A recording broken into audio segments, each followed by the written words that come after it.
And finally, what I'm going to say is that making sure that you are doing some form of social media or doing some sort of media and technology, okay? Many businesses say to me, oh, but that's not the place I play in anymore, or that's not the place I play in. But actually, everyone should be thinking of themselves as a media or as a technology company. Okay, so how are you making sure that you're remaining relevant to your clients? Okay, so clients now like to have different types of communication. They don't just like to receive an email. They don't just like to receive a newsletter via email, or even a newsletter in the mail. So how are you adding value to your clients? And I don't know about you, but lately I've been doing so many podcasts. I'm not going to say the next new thing because I've been around for years. I've actually loved podcasts myself, but I'm finding that I've been asked to go on more podcasts lately.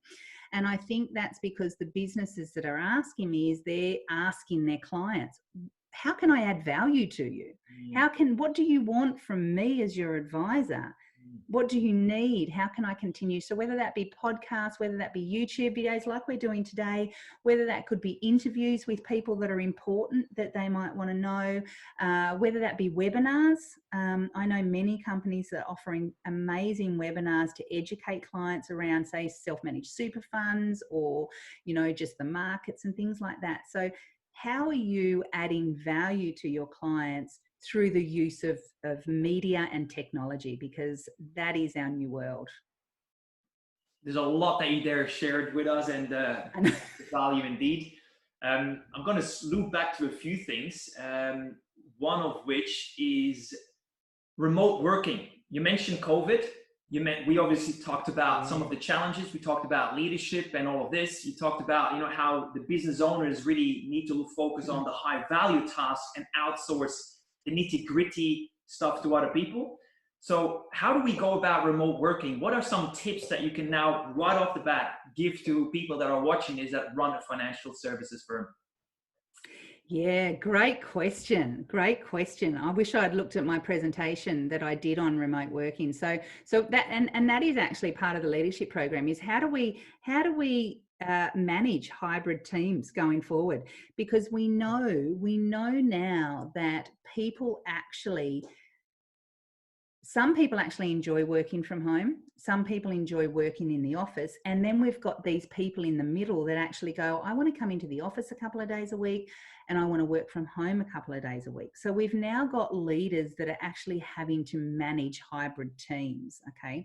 So there's a couple of things that I'll say around that is, one, you need to change the way in which you communicate.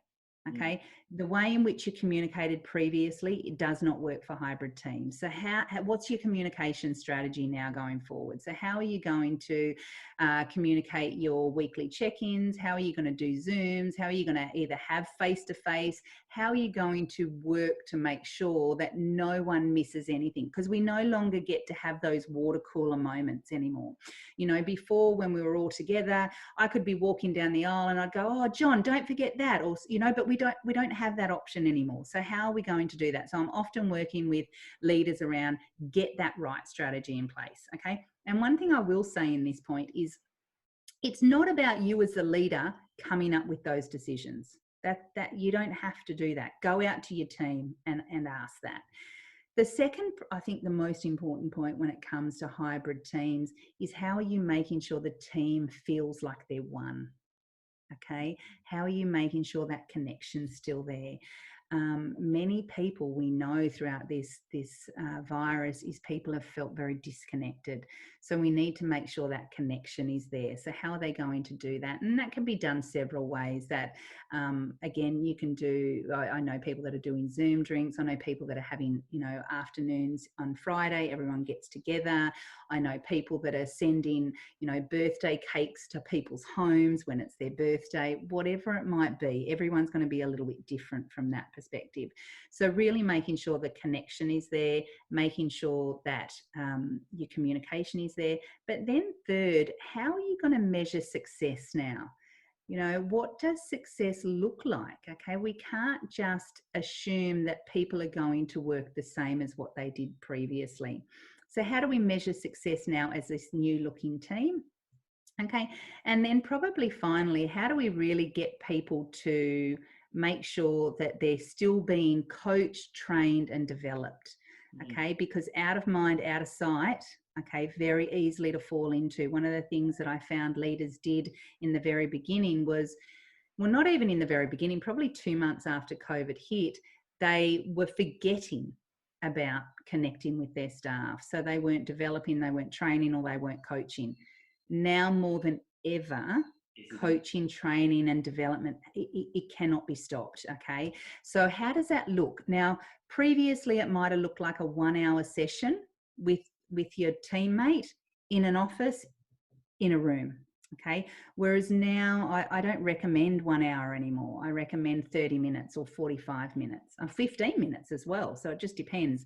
So I could go into a whole lot of that, as I'm sure you could as well. So how are you making sure that you're continuing to develop, train, and coach your staff? Because you can't miss that. So sorry, I gave you 4 points then. Perfect. I love the points. They're really very practical. And I do definitely see that having that with that hybrid mode, the hybrid sort of teams, having that disconnection, it's very apparent. I definitely also have witnessed it with people, especially in Victoria or near Melbourne. They have been seriously hit. They have been weeks and weeks and even months and months in a row, like seriously restrained in their activity. And I start seeing that it really starts eroding people's self-esteem, their self-confidence, the way they feel about themselves, the way they go in life, the desire to actually do what has to be done. It just really chips away at certain people. And so having leaders really recognize that and not just, restrain their actions to a one day, are you okay day, whatever sort of thing, and then tick the boxes and think, we've done that, we're good for another 12 months. It's really like, how do you ongoingly put the right systems and frameworks in place so that people do feel that oneness and the connection, and that they are really driving it rather than, and actually getting the other people to also tell them back what success looks like for them. Yeah, and that's what it was actually. It was, what does success look like now? Actually, it was what is the new measures now?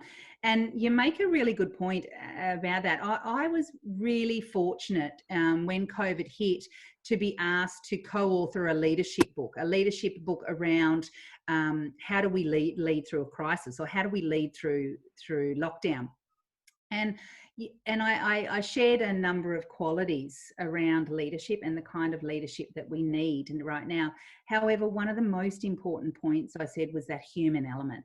Okay, we can help you around communication. We can help you around making sure you've got all the other qualities that you need. But I tell you what you need more than anything right now is compassion, empathy, and understanding.